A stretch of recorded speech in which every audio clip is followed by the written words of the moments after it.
అనేటువంటి వాళ్ళు రెండు రకాలు ఉంటారు. ఏంటి సార్ 2 రకాలు ఉంటారేమో? ఒకళ్ళు ఇతరులకు ఆశీర్వాదంగా ఉండేవాళ్ళు, ఇంకోటి ఇతరులు శాపగ్రస్తంగా ఉండేవాళ్ళు. అబ్బో అంత పెద్ద మాట ఉపయోగిస్తారండి బాబు, శాపమని. మీద మన నోటర్లో ఉంటాం అని అంటే కుదరదు కదా. నేను వెజిటేరియన్ కాదండి, నాన్ వెజిటేరియన్ కాదండి, మధ్యలో ఉంటాను అంటాడా? అండు. అర్థమైందా? అదేవిధంగా అయితే నువ్వు ఆశీర్వాదం, లేకపోతే శాపగ్రస్తం. శాపగ్రస్తం అంటే ఎవరినో పొడిచి చంపేశావు, పేక పిసికేసావు అని నేను అంటలేదు. అర్థమైందా? ఎవరినో గుంతలో పడ్డాడు అనుకోండి, ఆయన పైకి లేపకుండా వెళ్ళిపోతే ఆడు పోతే ఎవడ కారణం? నువ్వే కదా. మరి ఆ శాపం కదా. మరి అది విషయం. మనం చేయాల్సింది చేయకపోయినా కూడా శాపమే, అవునా కదా? అది మనం గుర్తించాలి. సో ఏ విధంగా ఉన్నాం మనం? ఆశీర్వాదంగా ఉన్నామా, శాపగ్రస్తంగా ఉన్నామా? అది ఈరోజు మనం తెలుసుకోవడానికి ప్రయత్నం చేద్దాం. బైబిల్లోంచి 2 చూపిస్తాను మీకు.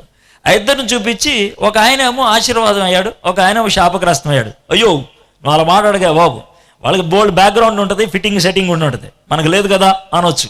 అందుకే నేనేం చేశానంటే, వీళ్ళిద్దరూ కూడా ఒకే టైప్ మనుషులు, ఇద్దరు కూడా ఒకే తల్లిదండ్రులు పుట్టినవాళ్ళు, ఇద్దరు కూడా ఒకే కాలంలో ఉన్నవాళ్ళు, ఇద్దరు కూడా ఒకే విధమైన పిలుపు ఉంది, ఇద్దరికి కూడా ఒకే రకమైనటువంటి అవకాశాలు దేవుడు కల్పించాడు. అయితే ఆ ఇద్దరు కూడా చివరికి ఆశీర్వాదకరమయ్యారు, చివరికి ఆశీర్వాదం అయ్యారులేండి.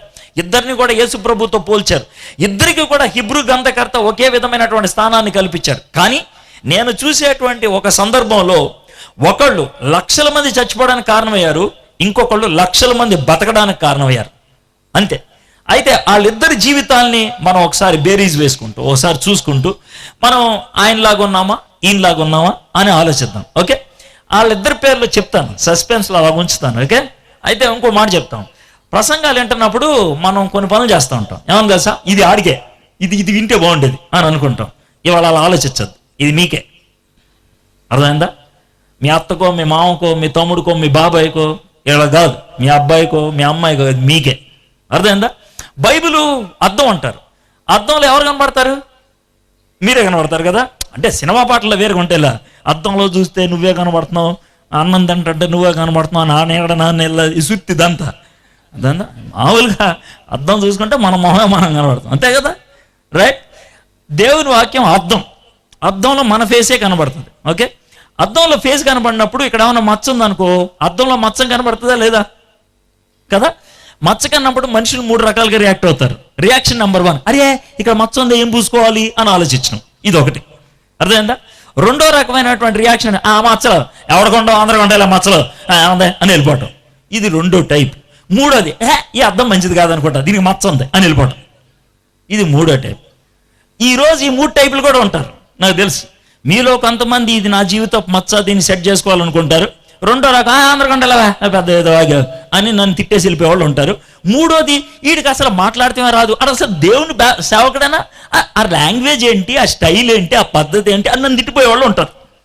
పర్లేదు, చెప్పడం నా వంతు చెప్పా. అర్థమైందా? దేవుడు పరలోకాన్ని విడిచి ఈ లోకంలోకి మనిషిగా ఉండటానికి వచ్చాడు, అవునా? మన భాషలో మాట్లాడాడు, మన స్టైల్లో బతికాడు, అంతే కదా. కాబట్టి నేను మీ స్టైల్లో మాట్లాడుతున్నాను, మీకు అర్థం అవుద్దని, అది నా యొక్క లక్షణం. కాబట్టి ఈరోజు బైబిల్లో ఉన్నటువంటి ఒక చిన్న భాగాన్ని ధ్యానం చేద్దాం. ఇంతకీ వీళ్ళిద్దరు ఎవరన్నా అంటారేమో, ఒకే అమ్మ నాన్నకు పుట్టినోళ్ళు అని అన్నాను కదా. ఆ అమ్మ నాన్న పేరు ఏంటంటే యోకోబాదు, అమ్రాం. వీళ్ళిద్దరికి ఫస్ట్ ఓ పాప పుట్టింది, ఆ పేరు మిరియం. మిరియంకి 4 ఏళ్ళప్పుడు బాబు పుట్టాడు, ఆయన పేరే అహరోన్. అహరోన్కి 2 ఏళ్ళప్పుడు రెండోవాడు పుట్టాడు, ఆయన పేరే మోషే. ఇప్పుడు మనం బేసిక్గా చూసేది మోషే అహరోన్ల గురించి వస్తున్నాం. రైట్. మోషే అహరోను అనే మాట నేను ఉపయోగించాను చూసా. అస్సలు యథార్థంగా కనుక వాళ్ళిద్దరు బతుకుంటే తెరగేసి చెప్తున్నా బాబు, అహరోను మోషే అని అంటారు. ఏ అంటే పెద్దోడు ఎవడు? అహరోను. చిన్నోడు ఎవడు? మోషే. కానీ అలా అయిపోయారు వాళ్ళు. ఎందుకు అయిపోయారో కూడా మనం ఇప్పుడు ఆలోచిద్దాం. కారణం ఏంటో కూడా మనం ఆలోచిద్దాం. రైట్. సరే, ఇప్పుడు వీళ్ళిద్దరిలో ఎక్కువ కాలం తల్లిదండ్రుల దగ్గర బతికింది అహరోనే. మోషే 10 ఏళ్ళు అమ్మా నాన్న దగ్గర బతికాడు, ఆ తర్వాత 30 ఏళ్ళు ఫరో దగ్గర బతికాడు. అర్థమైందా? ఆ తర్వాత కొంచెం ఆయన హీరో అనుకున్నాడు ఏమో, మొత్తానికి ఇశ్రాయేల్ని తానే సొంతగా విమోచిద్దాం అనుకున్నాడు, కుదరలేదు, పారిపోయాడు. ఎవడో దిత్రో అంట ఆయన గొర్రెలు గేదెల్ని కాస్తా ఉన్నాడు. దేవుడైతే మర్చిపోలేదు. వచ్చారు, మోషే నిన్ను కష్టపడి బతికిచ్చింది ఎందుగా బాబు, నువ్వు బాగా బాబు అని అన్నాడు. నా వల్ల కదా అని అన్నాడు. నువ్వు ఉండా, నేను పంపిస్తాను నిన్ను, నేను నీతో ఉంటానన్నాడు. చివరికి ఆయన అన్నాడు, నాకు భయం వేస్తుంది బాబు, అహరోను పంపి అన్నాడు. సరే మీ ఇద్దరు కలిసిపోండి అన్నాడు. అప్పటి నుంచి వాళ్ళిద్దరు జంట కవుల్లాగా తయారారు. అర్థమైందా? వాళ్ళిద్దరు కలిసి ఫరో దగ్గరికి వెళ్ళి దేవుడు చెప్పినట్లుగా ఇశ్రాయేలుని ఫరో దగ్గర నుంచి విడిపించి దేవుడు వాగ్దానం చేసినటువంటి దేశానికి నడిపించేటువంటి ఆ చరిత్ర కలిగినటువంటి పుస్తకాన్నే నిర్గమాకాండం అంటాం. ఓకే, నిర్గమాకాండంలోంచి ప్రసంగం చేయాలని ఎందుకు అనుకున్నానంటే, ఇక్కడ కూర్చోగానే పెద్దయ్య గారు ఎవరు ప్రసంగం చేశారే నిర్గమాకాండము అని అన్నాడు. నా పక్కన ఉన్న కుర్రతో ఈరోజు నిర్గమాకాండం మాట్లాడతానా అని అన్నా. అప్పుడు డిసైడ్ ఈరోజు నిర్గమాకాండం మాట్లాడాలని. నిర్గమాకాండానికి 40 అధ్యాయాలు. 40 అధ్యాయాల స్టోరీని ఒక 5 నిమిషాల్లో చెప్పేయచ్చు, చాలా ఈజీగా, సరదాగా. అర్థమైందా? ఈజీగా గుర్తుపెట్టుకోవచ్చు. బైబిల్లో ఉన్నటువంటి పుస్తకాలని బట్టి పట్టేయడం నేర్చుకోవాలి. ఇప్పటికి 39 పుస్తకాలు బట్టి పట్టేశాం. ఈరోజు నా దగ్గర ఉన్న బైబిల్ని తగలబెట్టేస్తే 39 పుస్తకాల్లో ప్రతి అధ్యాయాన్ని అలా చెప్పుకుంటూ వెళ్ళిపోతాం. ఏ అని అంటే 100 కొద్ది సార్లు చదివేస్తే దేవుని వాక్యం లోన కూసుంటే సూపర్గా మాట్లాడచ్చు. అర్థమైందా? ఎంటుకలుంటే జడ వేసుకోవచ్చు, కొప్పు కూడా వేసుకోవచ్చు. అవునా కదా? విషయం ఉంటే ఎవడికి ఎవడ చెప్పాలో అలా చెప్పొచ్చు. లోన మ్యాటర్ లేకపోతే ఏం చేస్తాం? అవునా కదా? సో మ్యాటర్ ఉందా లేదా అనేది కావాలి. మనలో మ్యాటర్ ఉందే, మ్యాటర్ చెప్తాం, అది విషయం. సరే, ఇంతకీ విషయం ఏంటనంటే, నిర్గమాకాండం ఒకవేళ సీరియల్ లెక్కన తీస్తే 6 ఎపిసోడ్లు అయిపోద్ది. 6 ఎపిసోడ్లకి 6 టైటిల్ చెప్పేయచ్చు. ఏంటి ఆ విషయం అంటారు? మొదటి 5 అధ్యాయాలకు ఒకటే ఒక టైటిల్ ఏంటనంటే, దేవుడు కష్టపడి అర్థమైంది ఒక జేమ్స్ బాండ్ని తయారు చేసి అరే నువ్వు పోరా అని ఐగుప్తు దేశాన్ని పంపించాడు. అదే మొదటి ఎపిసోడ్. హీరో సిద్ధం. జేమ్స్ బాండ్ అని ఎందుకని అన్నానంటే, మన బాలీవుడ్ సినిమాల్లో కానీ లేదా హాలీవుడ్ సినిమాల్లో కానీ గుర్రం మీద టుక్కు టుక్కు టుక్కు అని వెళ్తాడు, చిన్న పుస్తకాలు పడిన డిషు డిషు అని కొడతాడు. అయితే జేమ్స్ బాండ్ అలా ఉన్నాడు తెలుసా? ఆడు తిన్నగా ర్యాకెట్ వేసుకొని ఆ సింహాసనం సెంటర్లోకి వెళ్ళి అక్కడ బాంబు వేసి వచ్చేస్తాడు. మోషే ఆ టైప్. ఎక్కడంటే మనోడున్నది ఫరో సామ్రాజ్యం సెంటర్లో. బైబిల్లో ఉన్నటువంటి గొప్ప గొప్ప నాయకులందరూ కూడా జేమ్స్ బాండ్లే. ఫరో ఉన్నది ఐగుప్తి సామ్రాజ్యం, ఫరో సామ్రాజ్యం సెంటర్లో. యోసేపు ఉన్నది ఫరో సామ్రాజ్యపు సెంటర్లో. దానియేలు ఉన్నది బబులోను సామ్రాజ్యం సెంటర్లో. నెహెమ్యా ఉన్నది పారసీక సామ్రాజ్యం సెంటర్లో. ఎస్తేర్ ఉన్నది పారసీక సామ్రాజ్యం సెంటర్లో. వాళ్ళు సెంటర్లో ఉన్నారు. మనం కూడా జేమ్స్ బాండ్లే. ఏ అంటే మన చుట్టూ ఉన్నటువంటి దేశం గలీజ్. అయ్యగారు చెప్పారు ఇప్పుడే కదా సార్, దరిద్రమైనటువంటి దేశం సెంటర్లో ఉన్నావు. నువ్వు కూడా వాళ్ళకిలాగే ఉంటే వేస్టే. నువ్వు డిఫరెంట్ ఉండి దేవుడితో బాండ్ ఉంటే నువ్వు జేమ్స్ బాండ్ అవుతావు. బస్ దేవుడికి మనకి ఒక సంబంధం ఉండాలా, ఉంటే మనం దేవుడు వాడుకుంటాడు. ఎక్కడ ఎలా వాడుకోవాలి అలా వాడుకుంటాడు. నా చుట్టూ ఫిట్టింగ్ ఉండాలా, సెట్టింగ్ ఉండాలంటే మనం హీరో అవ్వం. అర్థమైంది? యాక్టర్ అవుతాం. హీరోకి యాక్టర్కి తేడా ఉంది. యాక్టర్కి స్టేజ్ కావాలి, ఫిట్టింగ్ కావాలి, సెట్టింగ్ కావాలి. కానీ హీరోకి ఏం అక్కర్లేదు. దేన్నైనా కూడా తన పద్ధతిలో మార్చుకొని వాడుకోగలడు. దేవుడు మనకి అలాంటి వాడు కావాలి అని అడుగుతున్నాడు. మోషే అలాంటి వాడుగా తయారయ్యాడు. సో మొదటి 5 అధ్యాయాలు హీరో సిద్ధం. 6వ అధ్యాయం నుంచి 12వ అధ్యాయం దాకా ఒకటే విషయం. మోషే అహరోన్లు దేవుడి ఫరో దగ్గరికి వెళ్ళి, అయ్యా ఫరో, మా ప్రజల్ని విడిపించా, దేవుడు మమ్మల్ని విడిపించమన్నాడంటే, ఎవడే ఆ దేవుడు, ఎవడో అని అన్నాడు. ఆ మాట ఫరో అనంగానే ఎవరికి చిర్రెత్తుద్ది? దేవుడికి చిర్రెత్తి వరుసగా 10 తెగులు పంపించాడు. 10వ తెగులంటే, అయ్యో దండమయ్యా బాబు, మీ ప్రజలు మీరు తీసుకెళ్ళిపో అని అన్నాడు. ఇదే 6 నుంచి 12 దాకా యుద్ధం జరిగింది. యుద్ధంలో ఫరో పోయాడు, దేవుడు గెలిచాడు. మొదటి 5 అధ్యాయాలు హీరో సిద్ధం, తర్వాత యుద్ధం అయిపోయిన తర్వాత నెక్స్ట్ జరగాల్సింది ఏంటి? సైన్యాన్ని ఫిట్టింగ్ చేసుకోవాలి, రెడీ చేసుకోవాలి. ఇది ఆయన చేయాల్సింది. ఇశ్రాయేలీయులకి దేవుడికి మధ్యన ఒక బంధం కలగాలి. అందుకు దేవుడు రకరకాలైనటువంటి అద్భుతాలు చేశాడు. ఎర్ర సముద్రాన్ని పాయలు చేశాడు. మిట్ట మధ్యాహ్నం ఎండం కలగకుండా ఒక పెద్ద గొడుగు పెట్టాడు. రాత్రిపూట చీకట్లు పడకుండా ఒక పెద్ద లైట్ పెట్టాడు. బండలోంచి నీళ్లు ఇచ్చాడు, మన్నాను కురిపించాడు. ఇవన్నీ చూసిన తర్వాత రే మన దేవుడు ఖతర్నాక్రా అని అన్నాడు. బస్ సైన్యం సిద్ధం అయిపోయింది.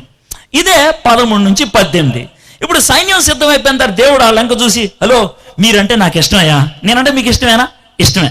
మన ఇద్దరికి ఇష్టమే కదా. మన ఇద్దరి మధ్యన ఒక బంధం ఉంటే బాగుంటుందని డిసైడ్ అయిపోయాడు. అదే 19 నుంచి 24. బంధంలో కొన్ని నియమాలు ఉంటాయి. నేను తప్పించి వేరే దేవుడు ఉండకూడదు, ఓకే. మీరు ఎవరిని వేరే వాళ్ళని ప్రేమించకూడదు, ఓకే. మీరు దొంగతనం చేయకూడదు, ఓకే. మీరు వ్యభిచారం చేయకూడదు, ఓకే. సంతకాలు పెట్టేశారు, అయిపోయింది. అర్థమైందా? అదే 19 నుంచి 24 అయిపోయింది కదా బంధం. మనం కలుసుకోవడానికంటూ ఒక ప్రదేశం ఉంటే బాగుంటుంది, ఒక స్థానం ఉంటే బాగుంటుంది. అంటే సరే అని దేవుడు మోషే ఒక నమూనా ఇచ్చాడు. ఇంత పొడుగు ఉండాలా, ఇంత వెడల్పు ఉండాలా, ఇంత ఎత్తు ఉండాలా, నేను వచ్చి అక్కడ కూర్చుంటా అని అన్నాడు దేవుడు. ఆ నమూనా గురించి ఇచ్చినటువంటి ఆ భాగమే 24 నుంచి 25. అంటే దేవుడి యొక్క సన్నిధికి నమూనా అయిపోయిన తర్వాత ఇక చివర 31 నుంచి 40 దాకా ఆయన మందిరం కట్టించాడు. ఇదే ప్రత్యక్ష గుడారం. కట్టించేసిన తర్వాత చివరి 40 అధ్యాయంలో దేవుని యొక్క షకీనా మేఘం వచ్చి అక్కడ ఆగితే దేవుని యొక్క సన్నిధిని వాళ్ళు అనుభవించారు. మొదటి అధ్యాయంలో వాళ్ళు బానిసత్వంలో ఉన్నారు, చివరి అధ్యాయంలో దేవుని సన్నిధిలో ఉన్నారు. 20వ అధ్యాయంలో బంధం ఫిట్టింగ్ అయింది. ఇదే 40 అధ్యాయాల నిర్గమకాండం. బాగోలేదా? సూపర్. బైబిల్ ఖతర్నాక్ బుక్. అర్థమైందా? ఎవడు చెప్పాడు దాన్ని బోరింగ్ పుస్తకాన్ని? చదవడం చేత కాబట్టి అలా అనిపిస్తుంది. సూపర్ పుస్తకం తెలుసా? ఏ కాన్సెప్ట్ అయినా తీసుకో, బైబిల్ నుంచి రావాల్సిందే. అది మనం చూడగలుగుతాం. సరే, ఇప్పుడు ఇంత పెద్ద స్టోరీలో ఒక చిన్న భాగాన్ని మనం చూస్తున్నాం. ఏంటనంటే ప్రత్యక్ష గుడారం కట్టమని దేవుడు నమూనా ఇచ్చేశాడు.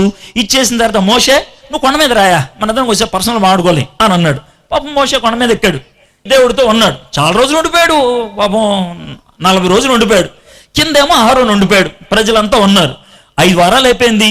6వ వారంలోకి వెళ్తుంది. మీ తమ్ముడు కొండ ఎక్కాడు, కొండ మీద ఉన్నాడు, పైకి పోయాడా అని అన్నారు. అని అంటే ఏం చెప్తాడు పాపం ఆరోను? మాకైతే ఒక డౌటే, మీ వాడు పోయాడు. అర్థమైందా? మరి మా నాయకుడేటి? మాకు నాయకుడిని తయారు చేసి పెట్టు. అర్థమైందా? మాకు దేవుడు కావాలి. ఐగుప్తు దేశం నుంచి ఎవడరా తీసుకొచ్చింది మిమ్మల్ని అంటే మేము చూపించుకోవడానికి ఏమి లేదు అని అంటే ఆరోనికి ఏం చేయాలో అర్థం కాలేదు. పాపం టెన్షన్ పడిపోయి అన్నాడు కదా, సరే ఓ పని చేయండి రా, మీ చౌదుద్దులను తీసుకొచ్చి నాకు ఇయ్యండి రా అని అన్నాడు. 10 లక్షల మంది, ఒకటికి 2 చెవులు ఉంటాయి, 20 లక్షల దుద్దులు తీసుకొచ్చి పడేశాడు. దాన్ని ఒక పెద్ద దాన్ని ఉండగంద చేసి దాన్ని ఒక బంగారు తోడ చేసి ఇదేరా అన్నాడు. సోపరం, మా దేవుడు బాగున్నాడు అని వాళ్ళు ఫుల్ తాగి తందనాలు ఆడుతున్నారు. పైన దేవుడితో మోషే ఉన్నాడు కదా, మోషే చూడా మీ ప్రజలు ఎంత దరిద్రుల్లో, వాళ్ళు తోడని తయారు చేసుకొని పండగ చేసుకుంటున్నారా, పో కింద పో అని అన్నాడు. పాపం మోషే కిందకు వచ్చాడు. ఆయన చూస్తే ఫుల్ కోపం వచ్చింది. ఆ దూడను తీసుకెళ్లి మంటలో వేస్తే కాలిపోయి బూడిదైంది. ఆ బూడిదంతా తీసి నేలలో పోసి బూస్ట్ లాగా కలిపి తాగడరా అని అన్నాడు. అందరు తాగేశారు. తాగేసిన తర్వాత ఏమో బుద్ధి ఉందా లేదనే, ఏందా ఎలా చేసావు అని అన్నాడు. అని ఓ పక్కకి వెళ్ళి, ఈ ప్రత్యక్ష గుడారం ఉంటుందిగా, టెంట్ మూలకెళ్ళి చేతులు పైకెత్తి, ఎవరైతే యెహోవా పక్షాన ఉంటారో రండా అని అన్నాడు. అని అంటే వాళ్ళు వచ్చేసారు కొంతమంది. వాళ్ళని దేవుడు క్షమించాడు, రక్షించాడు. కొంతమంది రాలేదు, లేపేశాడు. అయిపోయింది. ఇదంతా కూడా 32వ అధ్యాయంలో ఉంటుంది. ఓకే, మీ దగ్గర బైబిల్స్ ఉంటాయి, పొరపాటును తెచ్చుకుంటే ఆది కాండం తర్వాత నిర్గమాకాండం ఉంటుంది, దాన్ని తీయండి ఒకసారి. ఓకే, ఆది కాండం తర్వాత నిర్గమాకాండం 32వ అధ్యాయం. 32. నేను స్టోరీ మొత్తం చెప్పేశాను. 32వ అధ్యాయంలో ఏమైతే ఉందో దాన్నే మళ్ళీ ఒకసారి మనం చూడబోతున్నాం. అంతే, పెద్ద విషయం కాదు. తీసేత చూద్దామని. నేను వాక్యం చెప్పడం నర్సరాపేటలో ఎక్కువగా పబ్లిక్లో జరగలేదు కాబట్టి నా గురించి తెలియదు. మీకు ఒట్టేసి చెప్తున్నా, 32వ అధ్యాయం పేజీ పక్కకి వెళ్తే నన్ను చొప్పు తీసుకొని కొట్టేయండి. పొర్రపాటున వెళ్ళినాను.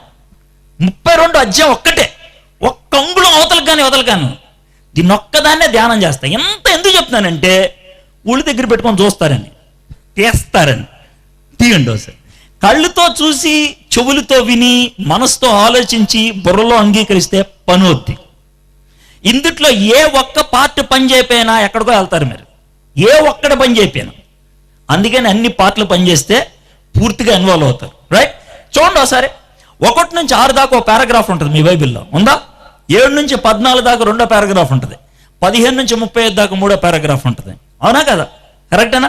ఎందుకున్నాయో చెప్పసా, బైబిల్లో ఒక్కో పారాగ్రాఫ్లో ఒక విషయం ఉంటుంది.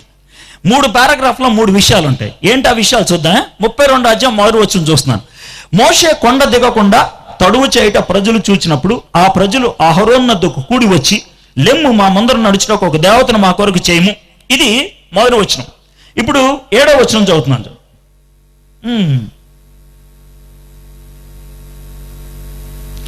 7వ వచనం. కాగా యెహోవా మోషేతో ఇట్లను, నీవు దిగి వెళ్ళుము, ఐగుప్తు దేశం నుండి నీవు రప్పించిన నీ ప్రజలు చెడిపోయారు. ఇప్పుడు 1వ వచనం చూశాను, 7వ వచనం చూశాను. 1 నుంచి 6 దాకా ఒక పారాగ్రాఫ్, 7 నుంచి 14 దాకా ఒక పారాగ్రాఫ్. మిమ్మల్ని మాట్లాడుతాను. నేను 2 వచనాలు చదివాను కదా, 1, 7. ఈ 2 వచనాలు బట్టి మోషే ఎక్కడున్నాడు, అహరోన్ ఎక్కడున్నాడు? మోషే ఏమో కొండ మీద ఉన్నాడు, అహరోన్ కింద ఉన్నాడు. అహరోన్తో ఎవరున్నారు? ప్రజలు ఉన్నారు. మోషేతో ఎవరున్నారు? దేవుడు. మోషే దేవుడితో ఉన్నాడు, ఆశీర్వాదం అయ్యాడు. అహరోను ప్రజలతో ఉన్నాడు, శాపమయ్యాడు. నువ్వు ఎవరితో ఉంటే అది అవుతావు. అంతకంటే వేరే ఫిట్టింగ్ ఏం లేదు. నువ్వు దేవునితో ఉంటే ఇతరులకు ఆశీర్వాదం అవుతావు, నువ్వు ప్రజలతో ఉంటే ప్రజలకి శాపగ్రస్తం అవుతావు. సో ఇక్కడ 2 అధ్యాయాల్లో 2 పారాగ్రాఫ్లో 2 విషయాలు నేర్చుకుంటున్నాం. శాపగ్రస్తమైన జీవితం, ఆశీర్వాదకరమైన జీవితం. బైబిల్ చాలా మంచిది. అంటాను రే నీకు అక్కడ మచ్చ ఉందిరా అని చెప్పేది లేదు బైబిల్. ఈ మచ్చ ఎలా పోతుందో ఆయింట్మెంట్ కూడా ఇస్తుంది. అదే 3వ పారాగ్రాఫ్ 15 నుంచి 35. ఒకవేళ శాపగ్రస్తమైనటువంటి జీవితాన్ని జీవిస్తున్నట్లయితే దాంట్లోంచి బయటికి రావటం ఎలా? బాగుందా విషయం? నేనేం చేయదలుచుకున్నా క్రైము సిస్టము ఏమీ లేదు. మామూలుగా తిన్నగా ఏం జరుగుద్దో చెప్పేశా. అర్థమైందా? మాయలు, మంత్రాలు, మర్మాలు ఏమీ లేవు. నరాలు తీయడాలు ఏమి లేవు. ఇక్కడ ఉన్న విషయాన్ని తిన్నగా చదువుకుంటే వెళ్ళిపోయి మనం ఇప్పుడు 3 విషయాలు నేర్చుకుంటాం. ఒకటి, మనం శాపగ్రస్తమైన జీవితమా, ఆశీర్వాదమైన జీవితమా? మోషేలాగా ఆశీర్వాదమైన జీవితం అయితే ప్రైజ్ ద లార్డ్, శాపగ్రస్తమైన జీవితం అయితే అయ్యో, ఇది మనలో రియాక్షన్. 3వ పారాగ్రాఫ్, శాపగ్రస్తమైన జీవితం అయితే ఏం చేస్తే మనం జీవితంలో ఆశీర్వాదాన్ని పొందుకొని వెళ్ళిపోవచ్చు. సో ఈ రాత్రి నాకున్నటువంటి ఆశ, కోరిక ఏంటనంటే ఇక్కడికి వచ్చిన వాళ్ళందరూ కూడా, ఇక్కడికి ఎలా వచ్చినప్పుడు కూడా, ఇక్కడి నుంచి వెనక్కి వెళ్ళేప్పుడు ఆశీర్వాదకరమైనటువంటి వ్యక్తులు అవ్వాలని నా యొక్క కోరిక. అది మనకున్నటువంటి ఆశ. మీరు అందుకే వచ్చింది. హలో, మీకు పని పాటలేక కదా వచ్చింది, అవునా కదా? నేనేం చేస్తానంటే ముందు మోషే ఎందుకు ఆశీర్వాదం అయ్యాడో చూస్తాను. పాజిటివ్గా మొదలు పెడితే బాగుంటుంది. ఆ తర్వాత అహరోను ఎందుకు శాపగ్రస్తం అయ్యాడో చూద్దాం. ఆ తర్వాత దాని కంటిన్యూషన్గా శాపంలోంచి బయట రావడం ఎలాగో చూద్దాం. బాగుంది కదా? 7వ వచనం దగ్గర స్టార్ట్ చేద్దాం. చూస్తారా? కాగా యెహోవా మోషేతో ఇట్లా నేను. ఇప్పుడు మనం చదువుకుంటూ వెళ్తూ దాంట్లోంచి ఊహల్లోకి వెళ్ళి, అంటే సొంతగా ఏమి క్రియేట్ చేసేది ఏమలు, కొంచెం ప్రశ్నలు వేసుకుంటే అసలు ఏం జరిగిందో విషయం అర్థమవుద్ది. మోషేతో ఎవరు మాట్లాడుతున్నారు? ఎందుకని? మీలో కొంతమంది ఈడేం పెచ్చోళ్ళలాగా ఉన్నాడు, దేవుడు ఎందుకు మాట్లాడుతున్నాడు ఏంటండి అని అంటాను. నాకు తెలుసు మీ మైండ్లో ఆ మాట ఉంటుంది. ఎందుకనంటే మోషే ఎవరి పక్కన ఉన్నారు? అది మరి విషయం. నువ్వు ఎవడు పక్కన ఉంటే ఆడు మాట్లాడతాడు కదా. దేవుడు పక్కన ఉంటే దేవుడు మాట్లాడతాడు, నువ్వు దెయ్యం పక్కన ఉంటే దెయ్యం మాట్లాడుతుంది. అది మరి విషయం. మోషే దేవుడితో ఉన్నాడు, దేవుడు మాట్లాడుతున్నాడు. దేవుడు మాటలు వినటానికి మోషే ఇష్టపడ్డాడు, అందుకే దేవుడు మాట్లాడాడు. నువ్వు ఇష్టపడకపోతే మాట్లాడతాడా?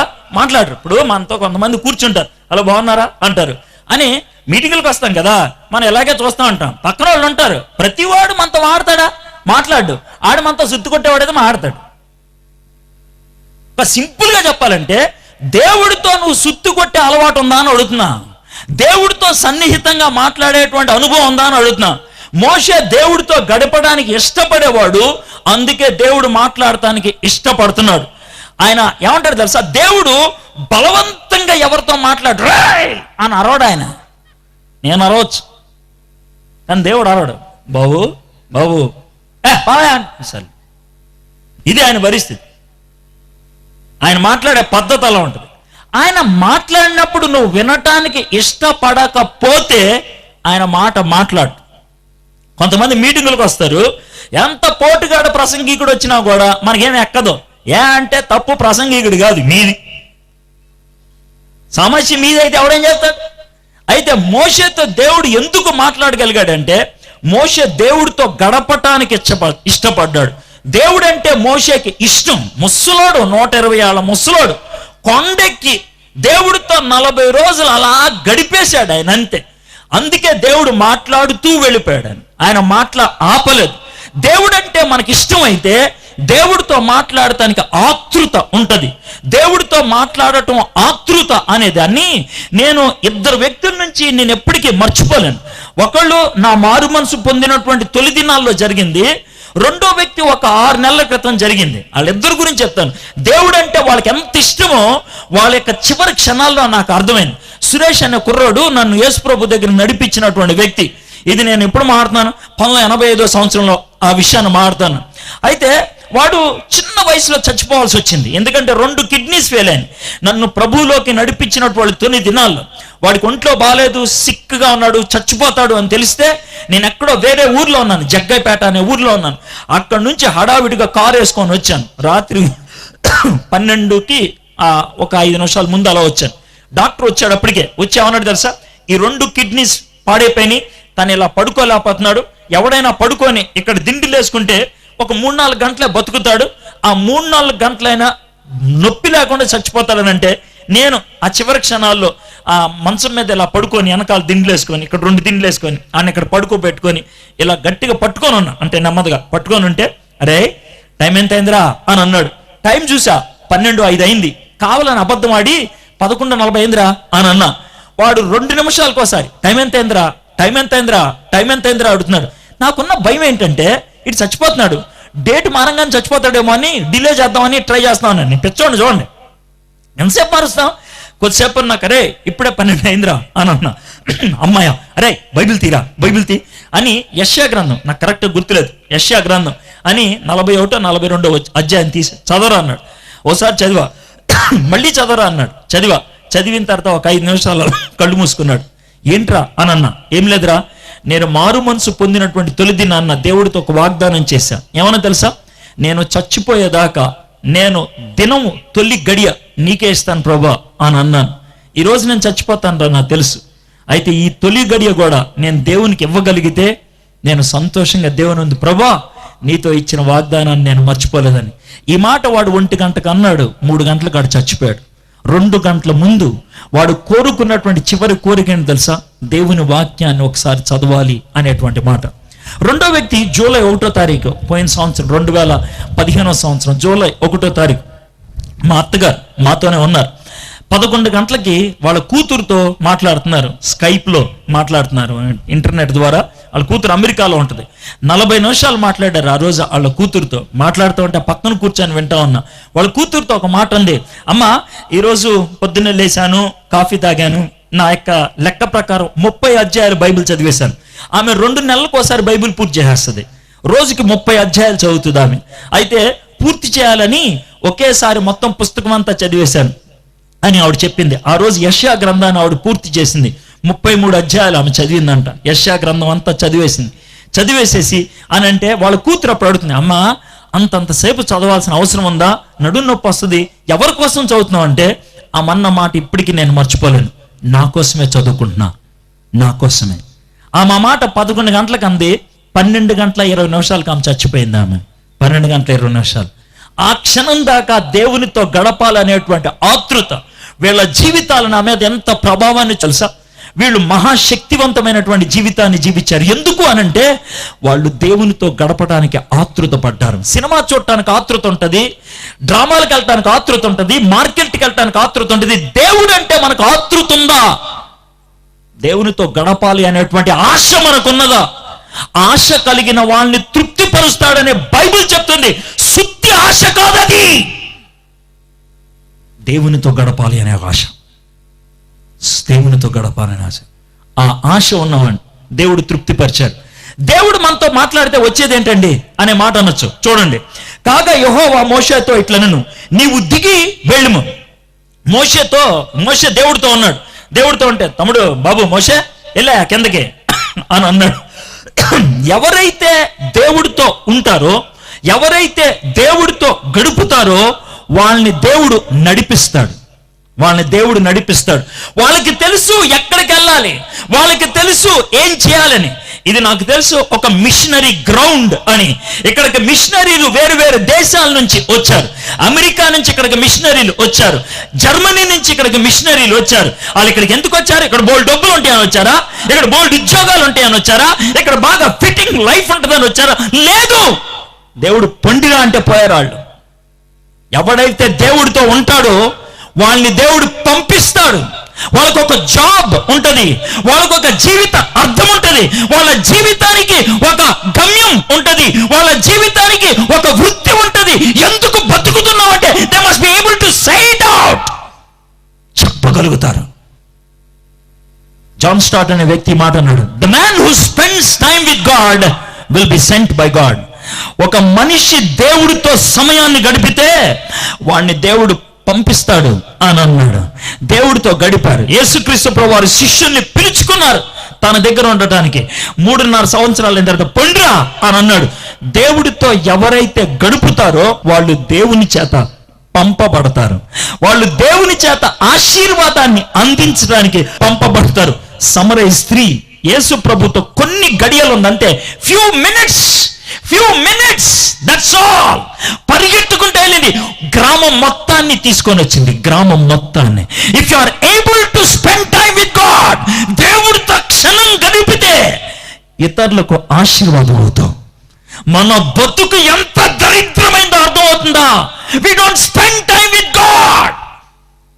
దేవుడితో సమయం గడపం, అందుకే ఆశీర్వాదం అవ్వం. పనికి మాలిన వాళ్ళం అవుతాం మనం.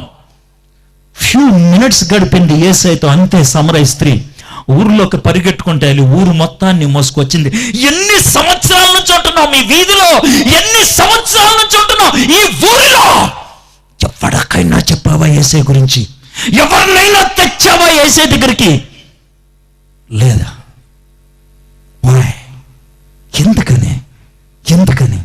ఎందుకు బతుకుతున్నాం కూడా మనకు తెలియదు. మోషే దేవుడితో గడిపాడు, అందుకే మోషేని దేవుడు పంపించాడు. ఐగుప్తు దేశం నుండి నువ్వు రప్పించిన నీ ప్రజలు చెడిపోయారు. నేను వారికి నియమించిన తోవ నుండి త్వరగా తొలగిపోయి తమ కొరకు పోత పోసిన దూడను చేసుకొని దానికి సాగిలపడి బలి నర్పించి, ఓయి ఇశ్రాయేలు, ఐగుప్తు దేశం నుండి నేను రప్పించిన నీ దేవుడు ఇదే అని చెప్పుకొనిరి. మోషే కొండ మీద ఉన్నాడు, దేవుడు కూడా కొండ మీద ఉన్నాడు. వీళ్ళు దూడ తయారు చేసింది కొండ కింద, అర్థమైందా? మాట్లాడుకునేది కొండ కింద. కొండ మీద ఉన్నాడు, కింద ఏం జరుగుతుందో తెలుసుద్దా? తెలియదు. కొండ మీద ఉన్నవాడు కింద ఏం మాట్లాడుకుంటున్నారు వినబడుతుందా? వినబడదు. కనబడని దాన్ని వినబడని దాన్ని కనబడేటట్లు వినబడేటట్లు చేశాడు దేవుడు. కంటికి కనబడపోయినా దేవుడు చూపిస్తే, చెవులకి వినబడకపోయినా దేవుడు వినిపిస్తే దాన్ని బైబిల్లో ఒక పదం ఉపయోగిస్తారు, దర్శనం అంటారు. ఎవడైతే దేవుడితో గడుపుతాడో వాడికి దైవ దర్శనం ఉంటుంది. వాడు దేవుడు చూపించింది చూస్తాడు, దేవుడు చూసినట్లు చూస్తాడు. దేవుడు యాటిట్యూడ్ లోకి వెళ్తే దేవుడు యాటిట్యూడ్ తో చూస్తాడు. దేవుని ఎత్తెక్కించినప్పుడు దేవుడికి లాగా చూస్తాడు. He looks at the people the way God looks. దేవుడు చూసినట్లు వాడు చూడగలుగుతాడు, మనుషులు చూసినట్లు కాదు. దైవ దర్శనం కలిగినటువంటి వ్యక్తి యొక్క వ్యవహారం వేరుగా ఉంటుంది. మీకు 2 ఉదాహరణలు చెప్తాను. దైవ దర్శనం కలిగినటువంటి వ్యక్తుల వ్యవహారం ఎలా ఉంటుందని. ఒకవేళ ఒక అడుక్కునేవాడిని 2-3 నెలల నుంచి స్నానం చేయకుండా మురికి బట్టలు వేసుకొని సొంగగార్చుకుంటూ దరిద్రమైనటువంటి కంపు కొట్టేవాడిని తీసుకొని వస్తున్నాను అనుకోండి, అని అంటారు. సహజం, న్యాచురల్, రైట్. ఇది మీరు అనే మాట. అయితే మీ మధ్యన మదర్ తెరీసా కూర్చుంటే యా అంటదా? అందు. మీద పడుతుంది, కౌగిలించుకుంటుంది, స్నానం చేపిస్తుంది, వాడికి మంచి బట్టలు వేసుకొని కూర్చోబెట్టి మాట్లాడుతుంది. వాయ్? దేవుడు ఆమెకు ఆ దర్శనాన్ని ఇచ్చాడు. ఏంటి ఆ దర్శనం? అడుక్కునే వాళ్ళకి, కుష్టి వ్యాధి కలిగిన వాళ్ళకి, అనాథులకి, రోడ్డు మీద పడిపోయిన వాళ్ళకి దేవుని ప్రేమను అందించాలనే దర్శనాన్ని ఇచ్చాడు. విలియం కేరీ చెప్పులు కుట్టుకునేవాడు భారతదేశానికి వచ్చినప్పుడు చిపారా అని అన్నారు. అంత దరిద్రమైనటువంటి దుస్థితిలో ఈ దేశానికి వచ్చి 36 సంవత్సరాలు వెనక్కి వెళ్ళాలా. 44 భాషలు నేర్చుకున్నాడు. 40 భాషల్లోకి బైబిల్ తర్జుమా చేయడం మొదలు పెట్టాడు. 28 భాషల్లో కొత్త నిబంధన, 17 భాషల్లో పూర్తి బైబిల్ తర్జుమా చేసి నీ చేతుల్లో ఉన్న ఈ తెలుగు బైబిల్ పెట్టింది ఆయనే. ఎందుకు? ఈరోజు భారతదేశం తలెత్తుకొని తిరుగుతుందంటే కారణం విలియం కేరీ. రైలు బండి ఎక్కింది భారతదేశం విలియం కేరీ కారణంగా. పెన్ను పట్టుకొని రాయటం మొదలు పెట్టింది భారతదేశం విలియం కేరీ కారణంగా. భారతదేశం న్యూస్ పేపర్ చదవడం మొదలు పెట్టింది విలియం కేరీ కారణంగా. ఇంతమంది ఆడవాళ్ళు ఇక్కడ కూర్చొని బైబిల్ తీసి చదవగలుగుతున్నారంటే విలియం కేరీ ఆడవాళ్ళకి స్కూల్స్, కాలేజెస్ తెరవడం బట్టి సాధ్యమైంది. మీ తాత చచ్చిపోయిన తర్వాత కూడా మీ నానమ్మ, అమ్మమ్మ బతుకుందంటే కారణం సతి అనే దాన్ని విలియం కేరీ అంతమొందించడం బట్టి. నవభారత నిర్మాత విలియం కేరీ.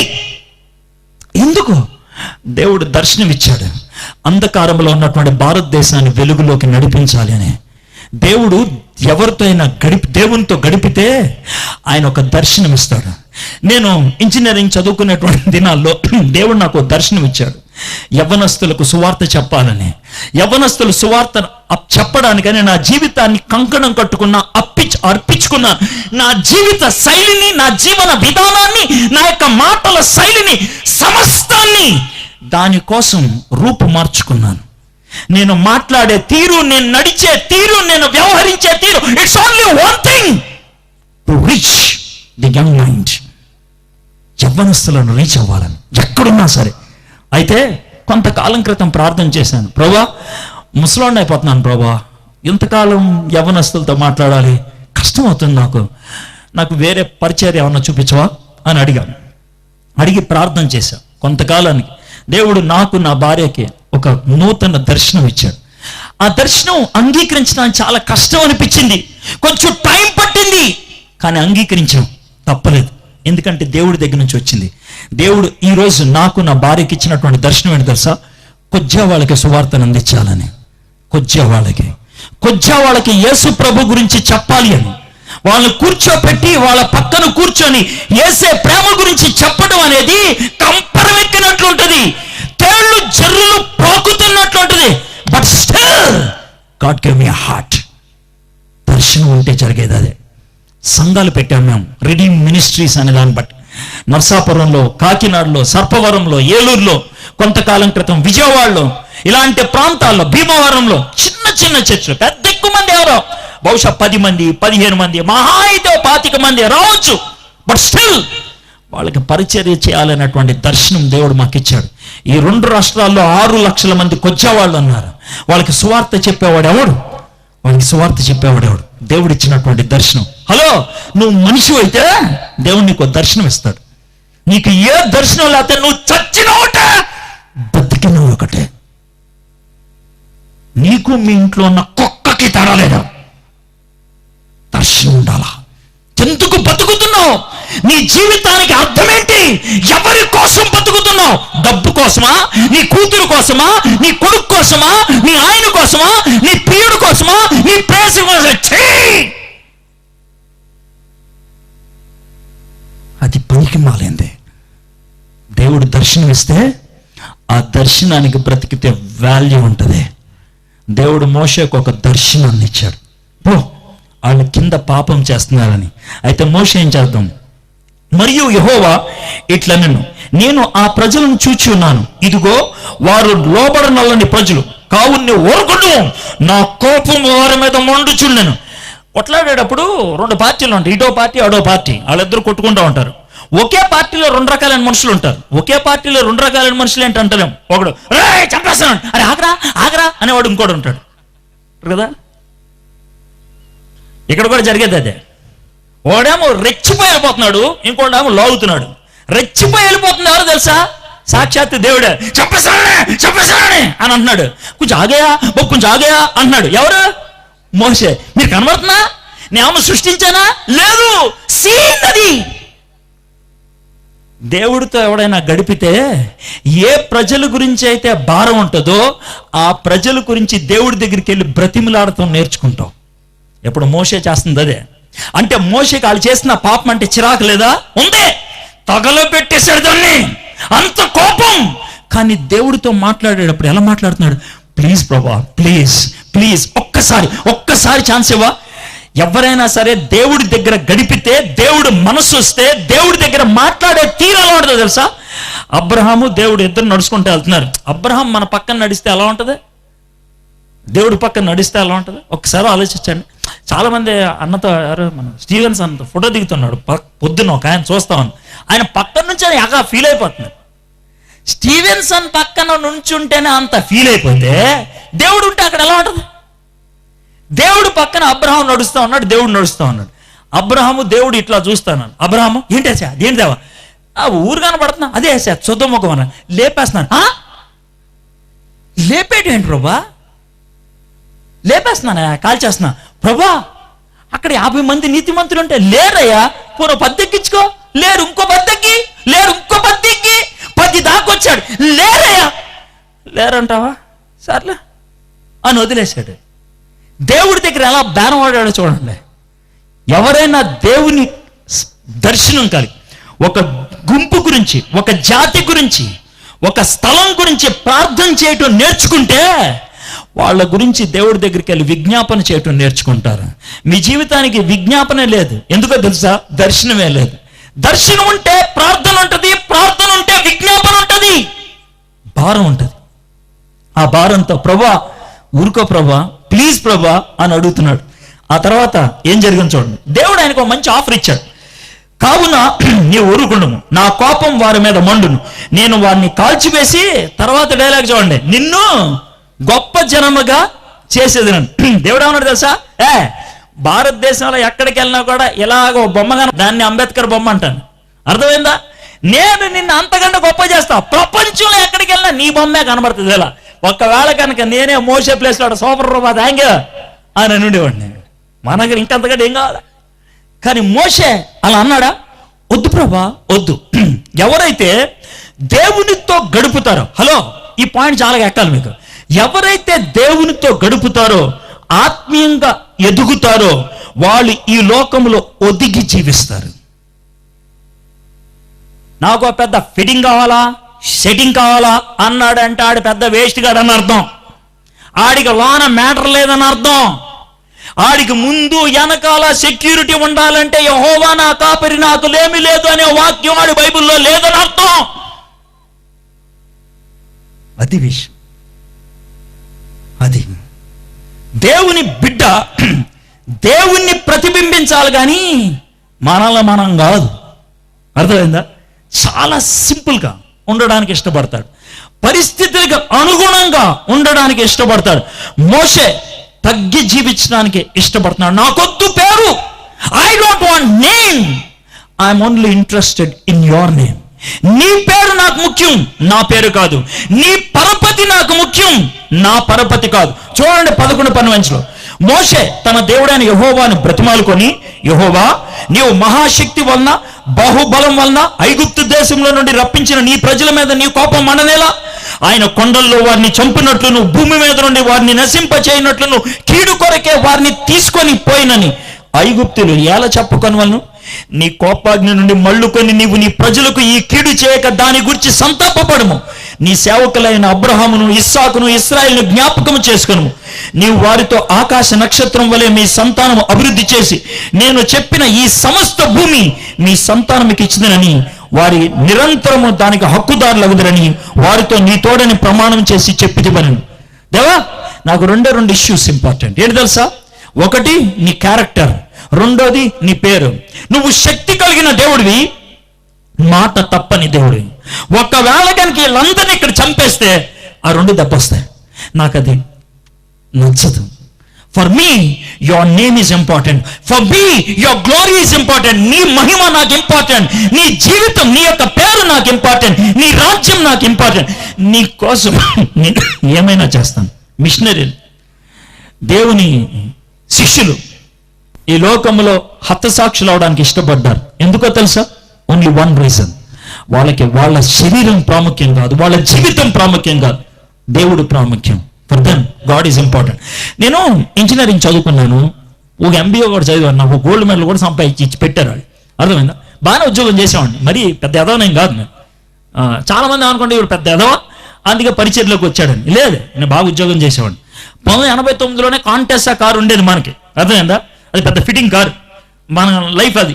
90లో పరిపూర్ణ సేవలోకి వచ్చాను. యుఎస్ఏ అంటారు, షార్ట్లో యూ అంటారు అనే సంస్థలో మొట్టమొదటిగా చేరాను. మే నెలలో నేను ట్రైనింగ్ కని వెళ్ళాను. ఊటీ దగ్గర కోతగిరి అనే ఊరు, 30 రోజులు ట్రైనింగ్. ఎక్కువ మంది లేరులే, 24 మందే. మా చలి ప్రదేశం, మేళల్లో కూడా చలిగా ఉంటుంది. పొద్దున్నే లేచి స్నానం చేయాలా, తర్వాత రోజంతా కూడా దేవుని వాక్యం ఎట్లా ధ్యానం చేయాలో నేర్పిస్తూ ఉండాలి. 21 రోజులు అయిపోయింది. మే 22వ తారీఖు పొద్దున్నే జరిగిన విషయం. పొద్దున్నే లేచాం, అందరూ 6 బాత్రూమ్లు ఉంటే 24 మంది, అందరూ బాత్రూమ్ బయట నుంచున్నారు. వారే బాబు ఇంత రష్ ఉంది ఏంట్రా బాబు ఇవ్వాలి అనుకున్నాం. అని అంటే ఏమైందిరా అన్న లోనకి వెళ్ళటానికి లేదన్నాడు. ఏమైందనంటే సెప్టిక్ ట్యాంక్ నిండిపోయింది. అది పరిస్థితి. అప్పుడు కోఆర్డినేటర్ వెళ్తే, సార్ తెలుసులే మేము ఫోన్లు చేస్తున్నాం. ఫోన్ చేయటమే బాబు, త్వరగా లోడ్ చేయి అని అన్నా.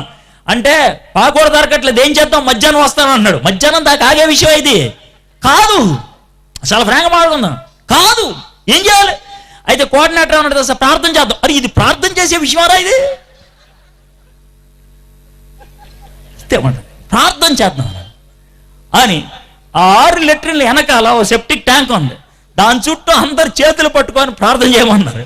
అది మేము చేసిన ప్రార్థన. నిజం, నేను కూడా చేశాను. ఏం ప్రార్థన చేశాను తెలుసా? ప్రభువా మా పరిస్థితి నీకే తెలుసు, మా సిస్టమ్ నీకు ఒక్కడిగా తెలుసు, వెంటనే పాల్గొని పంపి.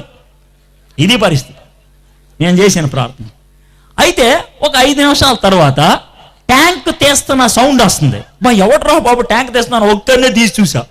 ఎవడో నెక్కర్ వేసుకొని కొంచెం లావుకున్నాడు, దిగుతున్నాడు. వాడు దిగుతున్నప్పుడు ఇటు తిరిగాడు, తిరిగితే ఆ నెత్తికి స్కార్ఫ్ లాంటిది కట్టుకున్నాడు, కళ్ళద్దాలు పెట్టుకున్నాడు, కూలింగ్ గ్లాసు. ఈ పాయకోడు మంచి స్టైల్ వాడారా అనుకున్నా. కూలింగ్ గ్లాస్ వేసుకొని దిగుతున్నాడు వాడు. అదే ఒంటికంతా కిరసనాలు పూసుకున్నాడు, వాసన వస్తుంది.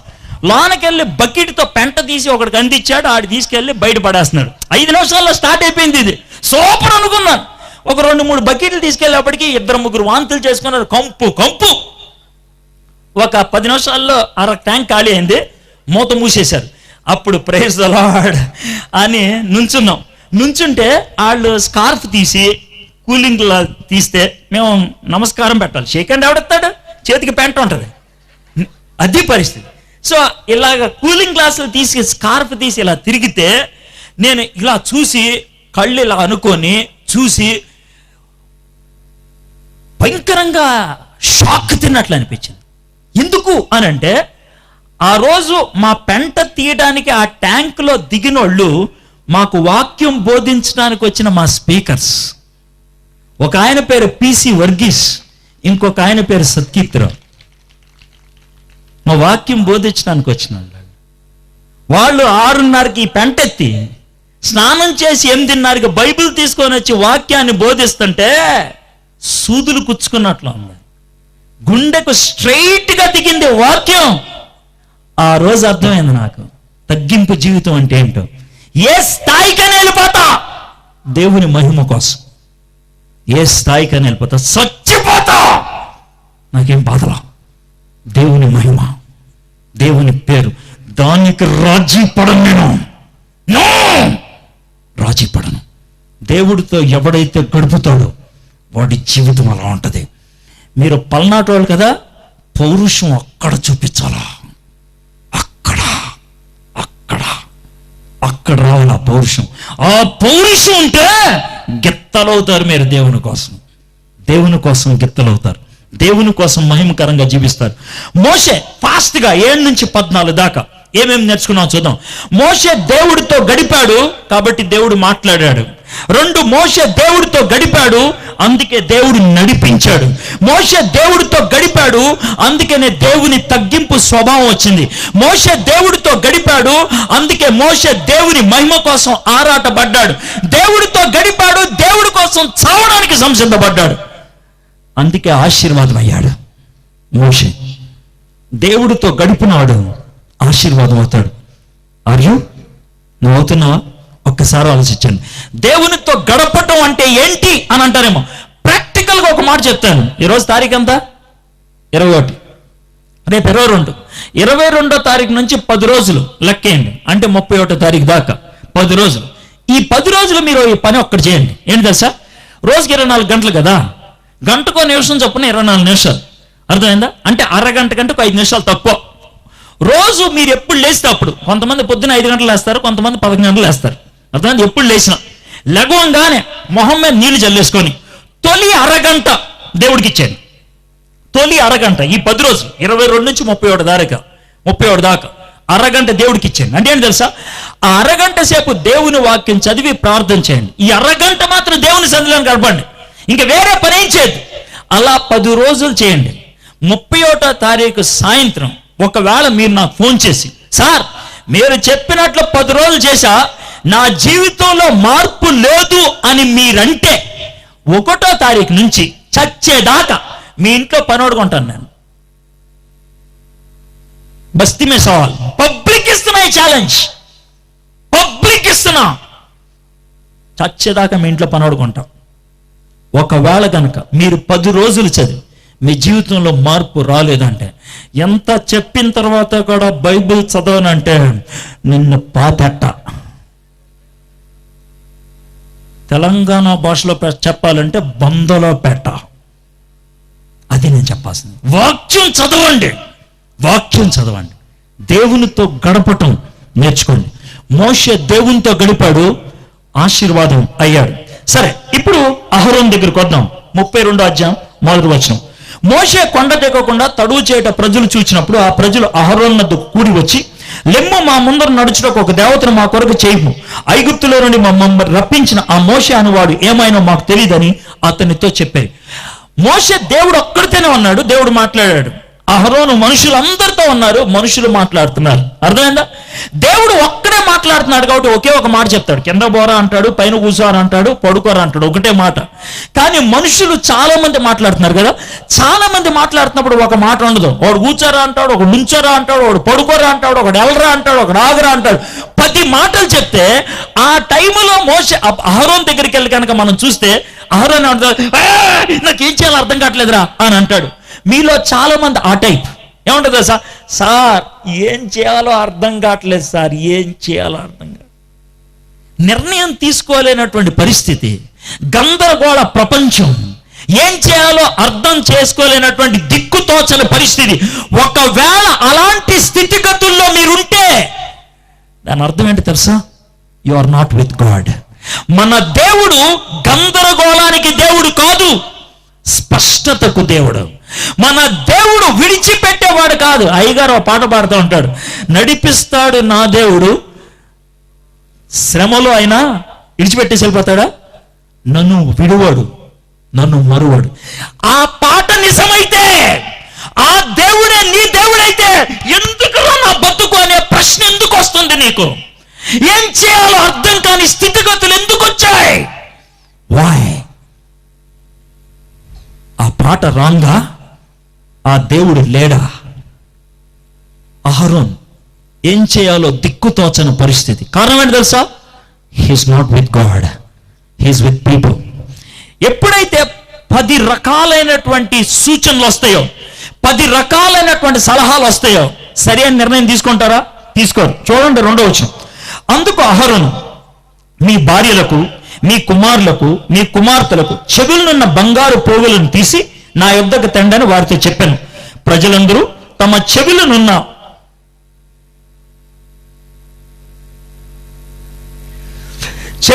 బంగారు పోగులను తీసి అహరోను వద్దకు తెచ్చిరి.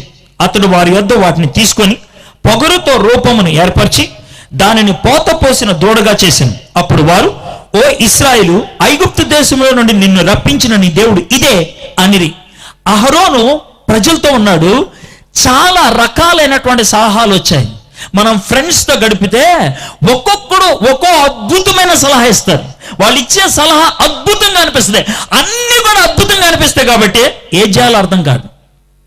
ఇక్కడ అలాంటి పరిస్థితుల్లో తీసుకునే నిర్ణయం తప్పుడు నిర్ణయమే. తప్పుడు నిర్ణయం తీసుకున్నాడు. మీ బంగారు చౌదుద్దులు తీసుకురండ్రా అని ఆయన ఒక దూడను తయారు చేసి, ఇదేరా మీ దేవుడు అని అన్నాడు. అహరోను ఈ మాట ఎప్పుడు చెప్పాడు తెలుసా? ఇది ఒక్కసారి బ్యాక్గ్రౌండ్ వినాలి. ఇది 32వ అధ్యాయంలో ఉంది కదా. 12 అధ్యాయాలు వెనక్కి వెళ్తే 20వ అధ్యాయంలో దేవుడు 10 ఆజ్ఞలు ఇచ్చాడు. 10 ఆజ్ఞలు ఇచ్చి 2 నెలలైంది. 10 ఆజ్ఞలు ఇచ్చి 2 నెలలు. 10 ఆజ్ఞల్లో తొలి ఆజ్ఞ తెలుసా? నేను తప్పించి వేరే దేవుడు మీకు ఉండకూడదు. అహరోను ఎవడో తెలుసా? ప్రజలందరికీ ప్రతినిధి, ప్రజా ప్రతినిధి.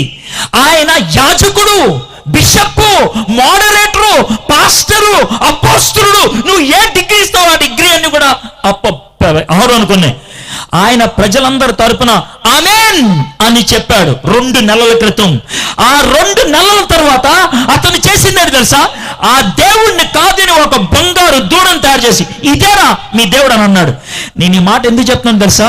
నువ్వు పాస్టర్ అయి ఉండొచ్చు, సేవకుడు అయి ఉండొచ్చు, ఇవాంజలిస్ట్ అయి ఉండొచ్చు, మిషనరీ ఉండొచ్చు, పెద్ద పోటుగాడు అయి ఉండొచ్చు. దేవుడితో గడపటం మానేస్తే నువ్వు చేసే పనులు దరిద్రం. ఎప్పుడైనా సరే, if you don't spend time with God, దేవుడితో సమయం గడపని వాడు దేవుని యొక్క ప్రతినిధిగా ఉండలేడు. అహరోను మంచోడా? కాదు. తక్కువడా? కాదు. ఎంపిక లేనివాడా? కాదు. దర్శనం లేనివాడా? కాదు. అభిషేకం లేనివాడా? కాదు. అన్నీ ఉన్నాయి. దూడను తయారు చేసి పెట్టాడు ఆయన. తానొక్కడే పాపం చేయటం కాదు, 10 లక్షల మంది చేత పాపం చేపించారు. ఇదేరా మీ దేవుడు, ఇదేరా మీ దేవుడు అని అన్నాడు. ఎంత ఫ్రస్ట్రేట్ అయిపోయాడో చూడండి, ఎంత చిరాకు పడిపోతున్నాడు చూడండి. 5వ వచనం, అహరోను అది చూచి, అది అంటే దేన్ని? బంగారు దొండ. అది చూచి దాని ఎదుట ఒక బలిపీఠము కట్టించిన. అహరోను చేసిన పని ఏంటి తెలుసా? దూడని తయారు చేసి అక్కడ పెడితే అందరూ వావ్ ఇదేరా మన దేవుడు అంటే ఎదురుగా బలిపీఠం కట్టేశాడు. బలిపీఠం దేనికంటే? బలి అర్పించటానికి. అవునా? పాపంలో ఉన్నటువంటి లక్షణం ఏంటి తెలుసా? ముందు పాపం చేస్తాడు, ఆ తర్వాత పాపానికి బలి అయిపోతాడు. అంటే అర్థం ఏంటి తెలుసా? ముందు మందు కొడతాం సరదాగా మొదలు పెడతాడు. మందు అలవాటైతే భార్య మెల్లో ఉన్న పుస్తకాన్ని తీసుకెళ్ళి అమ్మేసి తాగుతాడు. బలి కదా. నేను డ్రగ్ అడిక్ట్ని, డ్రగ్స్ తీసుకునేవాడిని. గుంటూరులో ఉన్న కెసినో బార్ అండ్ రెస్టారెంట్లో శని ఆదివారం క్యాబరేకి వచ్చేవాడిని. నేను బట్టలిప్పి డాన్స్ చేసేవాడిని. అది నా బతుకు. డ్రగ్ వారానికి 3 సార్లు ఎక్కకపోతే కడుపులో కన్వల్జన్స్ వచ్చాయి. అది నా స్థితి. మా అమ్మ పెళ్లి చీర 20 రూపాయలకి అమ్మేసాను కాగితంలో చుట్టూ తీసుకుని వెళ్ళి. ఎందుకో తెలుసా? డ్రగ్ కావాలి. కిల్లి కొట్టాడు ఆ చీర చూసి, సార్ ఇది మీ అమ్మగారు పెళ్లి చీర. అవునరా, నీకెందుకు? దాన్ని తీసుకొని నాకు డ్రగ్ ఇయ్యన్నా. వాడు బాధపడుతూ డ్రగ్ ఇచ్చాడు. వాడికి కలిగిన బాధ కూడా నాకు కలగలేదు. ఎందుకో తెలుసా? పాపపు మోజు అలాంటిది, పాపపు గుడ్డితనం అలాంటిది. నా మనోనేత్రాలకి గుడ్డితనం కలిగింది కాబట్టి ఆ క్షణాన్ని ఏం చేస్తున్నాను నాకు అర్థం కాలేదు. బలైపోయాను. మీరు మీ గర్ల్ ఫ్రెండ్ని చూసి అనరా, నీకు నా ప్రాణం అంకితం అని అనరా? ఎక్కిందా ఇప్పుడు మీకు? మీ బాయ్ ఫ్రెండ్ చూసి అనరా, నువ్వు నాకు దేవుళ్ళు అంటాడు తెలుసా అనరా? ఇది బలి. బలి బలి అంటే ఇదే. పెద్ద ఏదో సింగనాథం చెప్పక్కర్లేదు. అర్థమైందా? మీరంతా అలా బలి పశువులు అవుతున్న వాళ్ళే ఏదో దానికి. ఇక్కడ అహరోను బలి పీఠాన్ని కట్టించాడు. తర్వాత అసలు విషయం చూడండి, ఇది ఇంకా సూపర్ ఉంటుంది. అహరోను అది చూచి దాని ఎదుట ఒక బలిపీఠం కట్టించును. మరియు అహరోను, జాగ్రత్తగా ఉండండి, రేపు ఎవరు పండుగ? బలిపీఠం ఎవరికే? దూడకే. బలిపీఠం దూడకే, పండగ ఎవరికే? వెళ్ళేది చర్చికి హల్లెలూయా స్తోత్రం, కొట్టేది కటింగ్ కదా కదా. చెప్పా మరి అది ఏమనంటే ప్రైజ్లు ఆడరుదా ఫేస్ మళ్ళీ అలాంటిది. ఇక్కడ కూడా ఇదే పండగ దేవునికి, పబ్బం మనగే. ఇది విషయం ఇక్కడ జరిగేది అదే. పండగ దేవుడికంట, బలిపీఠం మాత్రం దూడకంట.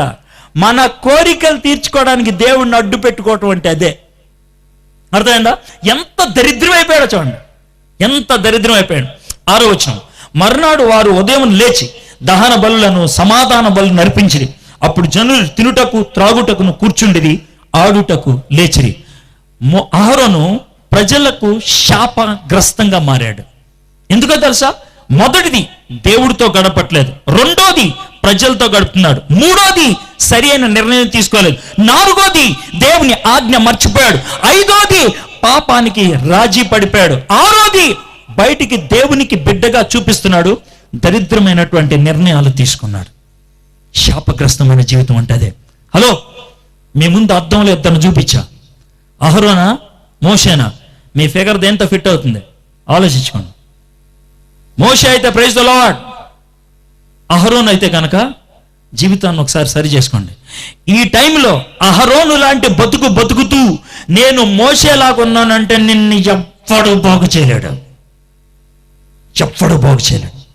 దేవుడు నీతో మాట్లాడుతున్నప్పుడు, దేవుడు నీ పాపాన్ని ఎత్తి చూపిస్తున్నప్పుడు దాచిపెట్టద్దు, ఉన్నది ఉన్నట్లుగా చెప్పు. టైం ఫాస్ట్ అయిపోతుంది, కొంచెం ముందుకెళ్దాం. 20వ వచనంలోకి వచ్చేద్దాం. 3rd భాగం. మోషేని దేవుడు కిందకి వెళ్ళిపోమన్నాడు, మోషే కిందకు వస్తా ఉన్నాడు. పైన మోషే ఉన్నాడు, కింద అహరోన్ ఉన్నాడు, మధ్యలో యెహోషువ ఉన్నాడు. పాపం యెహోషువ అటు దేవుడితో లేడు, ఇటు మనుషులతో లేడు, సింగిల్ ఉన్నాడు. అర్థమైందా?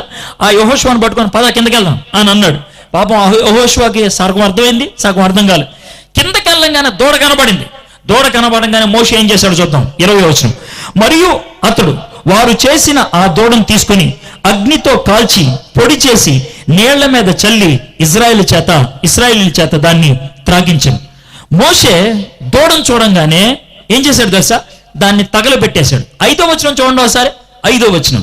అహరోను దూడను చూడంగానే ఏం చేశాడు? బలిపీఠాన్ని కట్టాడు. మోషే తగలబెట్టేశాడు. హలో, పాపాన్న చూడంగానే నీ రియాక్షన్ ఏంటో నువ్వు చెప్తే నీ లైఫ్ ఏంటో నేను చెప్తా. పాపాన్ని చూడంగానే నీ రియాక్షన్ ఏంటో నువ్వు చెప్పితే నీ లైఫ్ ఏంటో నేను చెప్తా. పాపాన్ని ఏమంతలే అని అంటే దాని అర్థం ఏంటి తెలుసా? మీకు అర్థమయ్యే విధంగా, బుల్లెట్ దిగే విధంగా ఎగ్జాంపుల్ ఇస్తా. అర్థమైంది తెలుసా? రోడ్డు మీద నడుచుకుంటే వెళ్తున్నారండి. ఆ పక్కన ప్రభుత్వం వారు కట్టించిన టాయిలెట్లు ఉన్నాయి. అర్థమైందా? ప్రభుత్వం వారు కట్టించిన టాయిలెట్ల పక్క నుంచి ఎవడైనా నడుచుకుంటే వెళ్తే ఏం చేస్తాడు చెప్పండి? ఏం చేస్తాడు? ముక్కు మూసుకుంటాడు. ఎందుకని? కంపు వస్తుంది. అర్థమైందా? ఆ కంపు మనం భరించలేం. అయితే మీకు విషయం తెలుసా? ఆ టాయిలెట్లో నీళ్లు పోయడానికి ఒకడు కూర్చుంటాడు. ఆడు ముక్కు మూసుకుంటాడా? అది విషయం. మీకు పాపం అలవాటైతే ముక్కు మూసుకోరు. బాగానే ఉందిలే స్మెల్ అని అనుకుంటాం. అర్థమైందా? కలర్ కూడా బాగుంది అనరా? కలర్ బాగుంటుంది, స్మెల్ బాగుంటుంది. ఎప్పుడు ఉండేది అక్కడే. ఇలా చెప్తే అసహ్యం అనిపిస్తుందా? దేవుడు మన పాపపు జీవితాన్ని అలాగే చూస్తాడు తెలుసా? తేడా లేదు.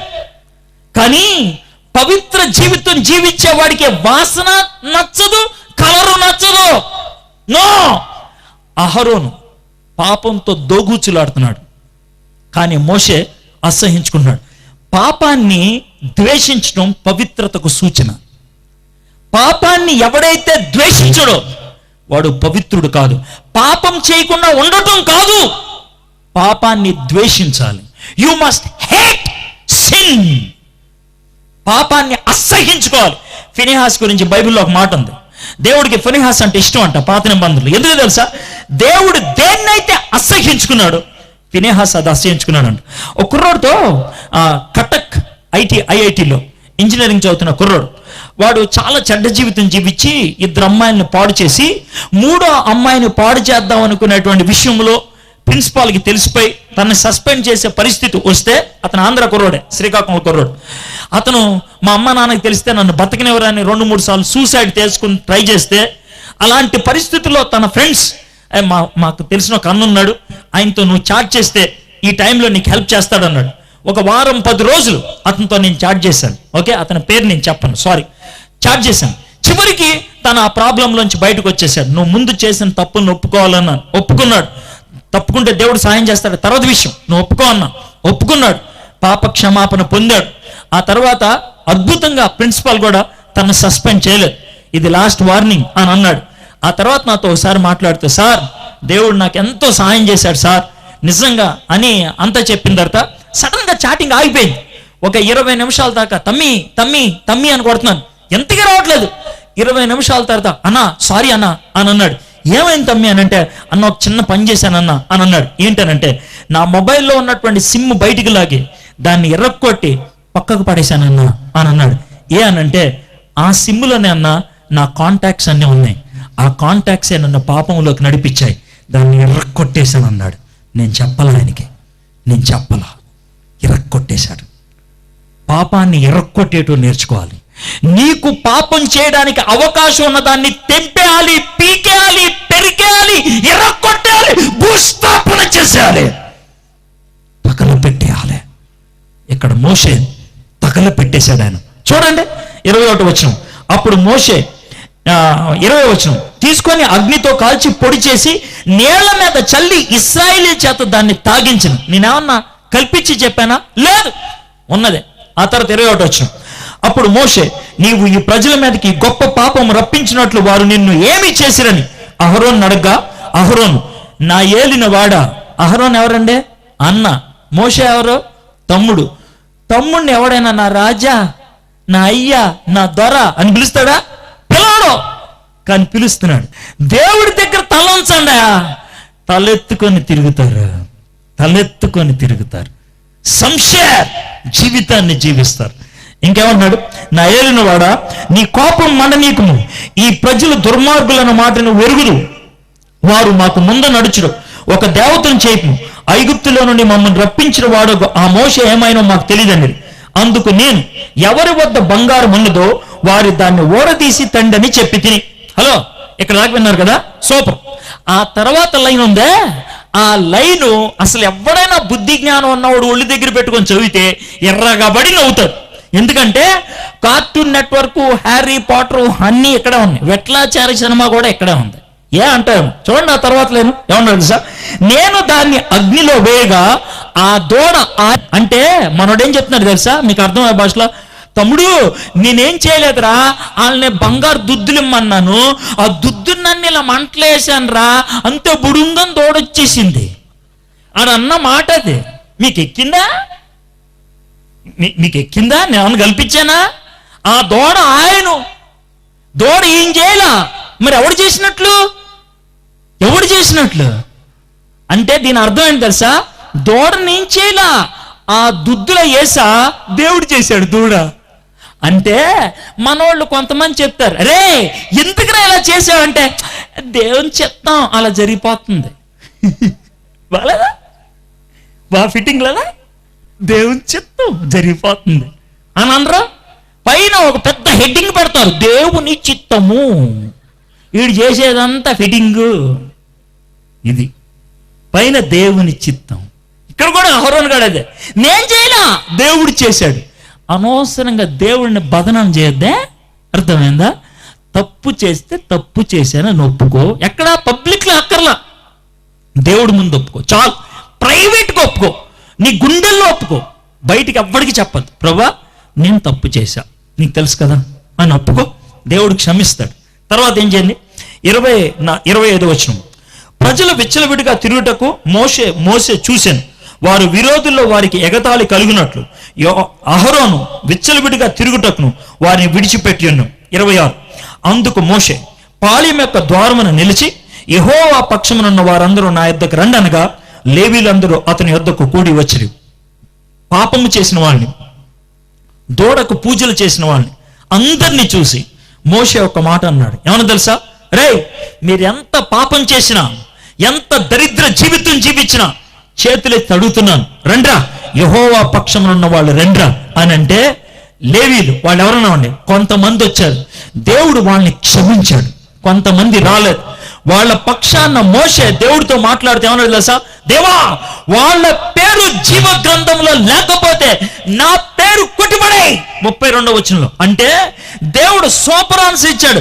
మోషే, వాళ్ళు నా మాట వినకపోతే జీవ గ్రంథంలో వాళ్ళు పేరు లేకుండా నేను చేస్తా. దేవుడు ఈరోజు నీతో మాట్లాడుతున్నాడు. ఆ రోజు పాళెము వెళ్ళుటకు వెళ్ళి మోషే ఎలా మాట్లాడాడో ఈ రోజు ఈ గ్రౌండ్ లో నిలబడి నేను మాట్లాడుతున్నాను నీతో. నువ్వు ఎలాంటి దేవతను పూజిస్తున్నావో, ఎలాంటి దేవుణ్ణి పూజిస్తున్నావో, ఎలాంటి జీవితాన్ని జీవిస్తున్నావో దేవుడికి తెలుసు. అందుకే ఈ మాట చెప్తున్నాడు. ఏమన్నా తెలుసా? హలో, ఇప్పుడైనా వస్తావా నా దగ్గరికి? దేవుడు ఈ మాట చెప్పిన తర్వాత కూడా నువ్వు రాకపోతే నువ్వు చచ్చిపోతావు, బూడిదైపోతావు. ఎలా చెప్పాలి నేను? ఎలా చూపించాలి ఆ ఉక్రోషాన్ని? ఎలా చూపించాలి ఆ దేవుని దయా దాక్షణ్యాల్ని? దేవుని ప్రేమతో అడుగుతున్నాడు, దా నా దగ్గరికి రా. ఇంత పెద్ద మీటింగ్ పెట్టా నీ ఒక్కదాని కోసం, నీ ఒక్కడి కోసం స్పందిస్తావా? నా దగ్గరకు వస్తావా అని అడుగుతున్నాడు. ఏం జవాబు చెప్తావు? ప్రభా నేను వస్తాను, నా జీవితం పాపపు జీవితం నాకు తెలుసు ప్రభా, నేను నాకే ఉపయోగం లేదు, ఇతరులకేం ఉపయోగం ఉంటాను ప్రభా, నన్ను క్షమించు అని అడుగుతావా? ఈ రాత్రి దేవుడు నిన్ను క్షమిస్తాడు. శాపగ్రస్తమైన జీవితం నుంచి ఆశీర్వాదకరమైన జీవితంలోకి నడిపిస్తాడు. ఈ రాత్రి వస్తావా? ఓ చిన్న సన్నివేశం చెప్పి నేను ముగిచ్చేస్తాను. దేవుడిచ్చినటువంటి అవకాశాన్ని జార విడుచుకోకపోతే వచ్చేటువంటి దరిద్ర పరిస్థితి ఏంటో మీకు తెలియడానికి. ఒకసారి ఒక అమ్మాయి, రోజ్లిన్ అనే అమ్మాయి వైజాగ్లో ఉండేది. ఆ అమ్మాయి 3 అబ్బాయిలతో చెడ్డగా తిరిగింది. మూడో బాయ్ ఫ్రెండ్ ఇద్దరు అబ్బాయిలతో చెడ్డగా జరిగింది, అబార్షన్ కూడా చేయించుకుంది. మూడో బాయ్ ఫ్రెండ్తో తిరుగుతున్నప్పుడు అతను మోసం చేస్తే తట్టుకోలేక ఆత్మహత్య ప్రయత్నాలు చేస్తుంటే వాళ్ళ తమ్ముడే నాతో లింక్ ఇప్పించాడు. అన్న మా అక్కతో మాట్లాడండి అని అంటే మాట్లాడుతూ ఉన్నాను. అమ్మాయి పేరు ఎందుకు చెప్పానంటే, ఇంత కుర్రోడు పేరు ఎందుకు చెప్పలేదంటే, ఆ కుర్రోడు ఇంకా బతిక ఉన్నాడు. ఈ అమ్మాయి పేరు ఎందుకు చెప్పానంటే చచ్చిపోయింది కాబట్టి. ఓకే, ఆ అమ్మాయితో నేను చాట్ చేయటం, ఫోన్లో మాట్లాడటం, ఫ్రెండ్షిప్ పెరిగింది. వారం రోజుల తర్వాత ఆమె ఎటువంటి స్థాయికి వచ్చిందంటే, ఈ లైఫ్లో నా బెస్టీ నువ్వు ఒక్కడవే అని అన్నది. ఆ స్థాయికి వచ్చాను నేను, అంత క్లోజ్ అయ్యాను నేను ఆమెతో, అంత చాలా క్లోజ్గా చాట్ చేస్తా ఉన్నాను. ఆ రోజు రాత్రి 11:40 ఆ ప్రాంతాల్లో ఫోన్ చేసింది. ఫోన్ రాగానే చూసి హలో అని అంటే అన్నది, ఒక 20 minutes నాతో చాట్ చేయవా అన్నది. 20 minutes ఏంటి, ఎంతసేపు చేస్తా అని చాట్లోకి వచ్చా. ఇదే నా లైఫ్లో చివరి 20 minutes అన్నది. ఏంటి 20 అన్నాం, ఇప్పుడు 11:40 అయింది, 12 o'clockకి నేను చచ్చిపోదాం అనుకుంటున్నాను అని అంటే, ఎలా అన్నా, విషం తెచ్చుకున్నా, దాన్ని 12కి వేసుకుంటా, నేను 2 minutesలో చచ్చిపోతాను, ఈ విషయం అలా పనిచేస్తుందంట అని అన్నది. అని అంటే నాకు టెన్షన్ పట్టుకుంది. ఎలాగా, ఇది చాట్, పోలీసులు దొరికితే నన్ను కూడా లోనే వేస్తారు, ఇది నాకు ఉండేటువంటి భయం. ఈ అమ్మాయి చచ్చిపోతాం బాగోదు. 11:57 దాకా మనసులో ప్రార్థన చేస్తాం, ఆమె అడిగే ప్రశ్నలకి జవాబులు చెప్తా ఉన్నా. 11:57కి ఒక సడన్ థాట్ వచ్చింది. ఆ యొక్క ఆలోచనతో 11:57 నుంచి దగ్గర 6-7 నిమిషాలు ఆమెను పొగడుతూ మొదలు పెట్టా. నువ్వు సూపర్, నువ్వు అద్భుతం, నువ్వు మహాజ్ఞాని, అది ఇది అని పొగుడు. ఏయ్ వెయిట్ వెయిట్ వెయిట్ అని పొగుడుతానే ఉన్నాను. 12:4 అయిపోయింది. ఎందుకు అని అన్నది. నువ్వు ఎందుకు అంత గొప్పదానో తెలుసా, నువ్వు ఎప్పుడు చచ్చిపోతావో నీకు తెలుసు, నేను ఎప్పుడు చచ్చిపోతాను నాకు తెలియదు, నువ్వు చాలా గ్రేట్ అన్నా. అంటే దీంట్లో కూడా ఇలాంటి ఫిట్టింగ్ తీయగలవా నువ్వు అన్నది. తీసా మరి అని అన్నా. అని అప్పుడు హే టైం 12:04 అయిపోయింది అన్నది. కదా, నువ్వు ఆ మాట చెప్పావు, 12 గంటలకి విషయం తీసుకోవాలని, కాబట్టి 12 గంటలకే తీసుకోవాలి, టైం ఉంది, ఆగు అని అంటే ఆగిపోయింది. పాపం టైం దొరికిందిగా నాకు. సువార్ చెప్పడం మొదలు పెట్టాను. 1:15 లోపల సువార్ చెప్పాను నేను. అదే ఫస్ట్ టైం ఓపెన్ అయిపోయాను. నువ్వు యేసు ప్రభు దగ్గర రా అని అన్నా. మెయిన్గా ఆవిడతో చెప్పింది ఏం తెలుసా, ఆవిడేముంటుందంటే, సార్ నేను 3 అబ్బాయిలతో తిరిగాను సార్, 2 అబార్షన్లు చేయించుకున్నాను సార్, ఇంత దరిద్రమైన అమ్మాయిని ఎవడు అంగీకరిస్తారు సార్ అంటే. నీకు విషయం తెలుసా, ఒక అమ్మాయి ఉండేది బైబిల్లో, ఆమె 5గురితో తిరిగి 6వ వాడితో తిరుగుతుంటే ఏసే దగ్గరికి వచ్చింది. ఏసే ఆమెను క్షమించలా, అంగీకరించి. ఎవరు సార్, సమరీ స్త్రీ. కరెక్టే, నువ్వు ఆవిడకంటే బెటరే తెలుసా, ఆవిడ 6, నువ్వు 3, ఇంకా 3 ఆటలు ఛాన్స్ అని అంటే, ఇప్పుడు నన్ను ఏం చేయమంటారు, ఏముంది, ఏసై దగ్గరికి వచ్చి ప్రభా నన్ను క్షమించాను అడుగు, అని క్షమిస్తాడు అని అంటే కొంచెం ముండి వ్యవహరించింది. ఇప్పుడన్నా, ఇప్పుడే చెయ్యి, ఇప్పుడు సెటిల్ అయిపోయింది కదా, కుదరదు సాయంత్రం అన్నది. ప్లీజ్ హలో బలవంతం చేయదు. ఓకే, సాయంత్రం 5 గంటలకు కదా, వేచి ఉన్నా, రాల. 2 రోజులు రాల. 3వ రోజు వాళ్ళ తమ్ముడు చాట్లోకి వచ్చాడు. తమ్ముడు అని నాకు తెలియదు, ఈ అమ్మాయి చాట్లో నుంచి హలో అన్నా అన్నది. ఏంటమ్మా అంటే, అమ్మ కాదమ్మా అన్న, నేను వాళ్ళ తమ్ముడిని. ఏమైంది ఆమె అక్క అన్నది. అన్న మీతో చాట్ చేసింది కదా, అదే చివరిది. ఏమైంది చెప్పన్న. నా తర్వాత రోజు కాలేజీకి వెళ్ళిందన్న, కాలేజ్ నుంచి వస్తూ ఉంది, మా ఇంటి ముందు టర్నింగ్ ఉంటుందన్న, ఆ టర్నింగ్ రోడ్డు క్రాస్ చేస్తూ ఉంటే DCM టయోటో వచ్చి గుద్దిందన్న. మధ్యలో డివైడర్ ఉంటుంది, కరెంటు పోల్ ఉంటుంది, తలకాయలు కరెంటు పోల్కి తగిలి పగిలిపోయి చచ్చిపోయిందన్న. రోజు నేను ఎక్కడుందో తెలుసా, ఇప్పుడు డౌట్ లేదు, బాండ్ పేపర్ మీద రాసిస్తా, నరకంలో ఉంది. ఆమెకి యేసు ప్రభు దగ్గర రావాలని తెలుసు, క్షమించమని ప్రార్థన చేయాలని తెలుసు, యేసే దగ్గరికి వస్తే క్షమిస్తాడని కూడా తెలుసు. దేవుడు ఈ మొత్తం ఫిట్టింగ్ అంతా ఆమె కోసం సెట్ చేశాడు. ఆమె తృణీకరించింది, నరకంకి వెళ్ళిపోయింది. ఈ మీటింగ్ నీ లైఫ్లో చివరి మీటింగ్ ఏమో నాకు తెలియదు. నువ్వు నరకంకి వెళ్ళకుండాలంటే ఒకటే ఒక మార్గం, నీ పాపాన్ని దేవునితో ఒప్పుకో. బ్లాక్మెయిల్ చేయట్లేదు, నేను హిప్నటైజ్ చేయట్లేదు, సీరియస్గా ఆలోచించి అంటున్నా. వచ్చాను, బుల్లెట్ దిగాలి, పని అవ్వాలి, నీ లైఫ్లో మార్పు రావాలి. దానికోసమే ఈరోజు ఏసే దగ్గరకు వచ్చి, ఏసయ్యా నన్ను క్షమించు అని అడుగుతావా, నా జీవితాన్ని మార్చు అని అడుగుతావా. తలంచండి, కళ్ళు మూసుకోండి, 2 minutes ఎవరు లేవద్దు, 2 minutes అలాగే కూర్చోండి. ఇంతసేపు ఓపికగా కూర్చున్నారు. మీ జీవితాన్ని ఒకసారి పరిశీలన చేసుకోండి. 3 పారాగ్రాఫ్లు, 3 విషయాలు. మోషే దేవుడితో గడిపాడు, ఆశీర్వాదకరంగా మారాడు. అహరోను దేవుణ్ణి వదిలిపెట్టేశాడు, ప్రజలతో ఉన్నాడు, శాపగ్రస్తమయ్యాడు. కానీ దేవుడు కృప కలిగిన వాడు, దేవుడు అవకాశాన్ని ఇచ్చాడు. శాపంలోంచి దీవెనలోకి మార్చబడటానికి ఈరోజు అదే అవకాశాన్ని దేవుడు నీకు ఇస్తున్నాడు. శాపగ్రస్తమైన జీవితాన్ని జీవిస్తున్నావా? ఒకవేళ అలాంటి జీవితాన్ని జీవిస్తుంటే, దేవుడికి దూరమైనటువంటి జీవితాన్ని జీవిస్తుంటే ప్రార్థన చేయి. ప్రభా నన్ను క్షమించు ప్రభా, forgive me lord, forgive me. నన్ను క్షమించు ప్రభా, నిన్ను వదిలిపెట్టి నా ఇష్టం వచ్చినట్లు జీవించాను ప్రభా. నా జీవితాన్ని ఒక్కసారి దర్శించు ప్రభా. ఈ రాత్రి touch my heart O Lord, నా హృదయాన్ని ఒక్కసారి తాకు ప్రభా, నా గుండెను ఒక్కసారి తాకు ప్రభా, నా హృదయంలోకి ఒక్కసారి రా ప్రభా. నీ జీవితాన్ని మారుస్తాడు. మై ఫ్రెండ్స్, మీకు ఒక అవకాశం ఇవ్వాలని ఇష్టపడుతున్నాను. ఈ రాత్రి మీ జీవితం ఆశీర్వాదకరం అవ్వాలని నువ్వు ఆశపడుతుంటే, శాపగ్రస్తమైన జీవితం నుంచి బయటికి రావాలనేటువంటి ఒక కోరిక ఉన్నట్లయితే ప్రార్థన చేయండి. ప్రభా నన్ను క్షమించు ప్రభా, నన్ను క్షమించు ప్రభా, నా జీవితాన్ని మార్చు ప్రభా అని ఈ రాత్రి అలాంటి ప్రార్థన చేయడానికి ఎవరిని ఇష్టపడుతున్నట్లయితే మీ కుడి హస్తాన్ని ఎత్తి చూపించండి. మనం కలిసి ప్రార్థన చేద్దాం. ఎస్, నేను ఎక్కువసేపు అడగను. Just want to ask you once. ఒకసారి అడుగుతాను. ఇంకెవరు ఉన్నారు?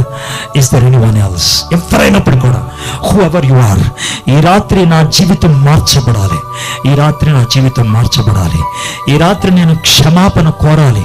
ఇది నీ కోరిక అయితే ఎవరైతే చేతులు ఎత్తారో దించేయండి. Thank you so much. ఎవరైతే చేతులు ఎత్తారో ఉన్న చోటన లేచి నిలబడండి, ఉన్న చోటన లేచి నిలబడండి. చిన్న ప్రార్థన చేసుకుందాం. We will pray my friends, we will pray. ఈ రాత్రి దేవుడు మనల్ని క్షమించడానికి ఇష్టపడేటువంటి వాడు. ఈ రాత్రి మన జీవితాన్ని మార్చడానికి ఇష్టపడేటువంటి వాడు. This is an amazing moment. This is the moment where the divine meets the human. ఆధ్యాత్మికమైనటువంటి సర్వశక్తి కలిగినటువంటి దేవుడు మానవుణ్ణి కలుసుకునేటువంటి మధుర సమయం ఇది. ఈ సమయంలో ప్రార్థన చేసుకుందాం. ఎవరైతే లేచి నిలబడ్డారో మీ గుండె మీద చేసుకోండి. మీ గుండె మీద ఒక చిన్న ప్రార్థన చెప్తాను. ఆ ప్రార్థన మనస్ఫూర్తిగా చెప్పండి. యేసయ్యా, నేను పాపం చేశాను, నీ నుంచి దూరమై నిన్ను మరిచి చెడు జీవితం జీవించాను. నన్ను క్షమించు. యేసయ్యా, నన్ను ప్రేమించి ఈరోజు నువ్వు నాతో మాట్లాడావు. యేసయ్యా, నీ సన్నిధిలోకి నేను వస్తున్నాను. నన్ను క్షమించు. యేసయ్యా, నా హృదయంలో పవిత్రతను, సంతోషాన్ని అనుగ్రహించు. ఈనాటి నుంచి నీతో ఎప్పుడు సహవాసంలో ఉండి నీ బిడ్డగా జీవించి ఇతరులకు ఆశీర్వాదం కాగలిగినట్లు నన్ను ఆశీర్వదించండి. యేసయ్య నామములో ప్రార్థించున్నాను. ఆమేన్.